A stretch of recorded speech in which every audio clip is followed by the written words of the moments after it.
ایک دلچسپ کہانی۔ ایک گاؤں میں غریب نائی رہا کرتا تھا جو ایک درخت کے نیچے کرسی لگا کے لوگوں کی حجامت کرتا۔ مشکل سے گزر بسر ہو رہی تھی۔ اس کے پاس رہنے کو نہ گھر تھا، نہ بیوی تھی، نہ بچے تھے، صرف ایک چادر اور ایک تکیا اس کی ملکیت تھی۔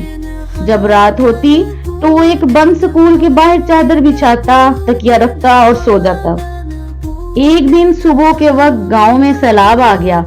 اس کی آنکھ کھلی تو ہر طرف شور و غل تھا۔ وہ اٹھا اور سکول کے ساتھ بنی ٹینکی پر چڑھ گیا، چادر بچھائی، دیوار کے ساتھ تکیا لگایا اور لیٹ کر لوگوں کو دیکھنے لگا۔ لوگ اپنا سامان، گھر کی قیمتی اشیاء لے کر بھاگ رہے تھے۔ کوئی نقدی لے کر بھاگ رہا تھا، کوئی زیور، کوئی بکریاں، تو کوئی قیمتی اشیاء لے کر بھاگ رہا ہے۔ اسی دوران ایک شخص بھاگتا آ رہا تھا۔ اس نے سونے کے زیور، پیسے اور کپڑے اٹھا رکھے تھے۔ جب وہ شخص اس نائی کے پاس سے گزرا اور اسے سکون سے لیٹے ہوئے دیکھا تو غصے سے بولا، اوئے ساڈی ہر چیز اجڑ گئی ہے، ساڈی جان تے بنی ہے تے تو اتنے سکون نہ لمحہ پیا ہویا ہے۔ یہ سن کر نائی بولا، لالے آج یہ تے غربت دی چس آئی ہے۔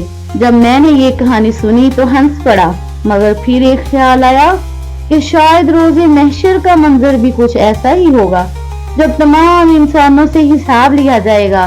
ایک طرف غریبوں کا حساب ہو رہا ہوگا، 2 وقت کی روٹی، کپڑا، حقوق اللہ اور حقوق العباد، ایک طرف امیروں کا حساب ہو رہا ہوگا۔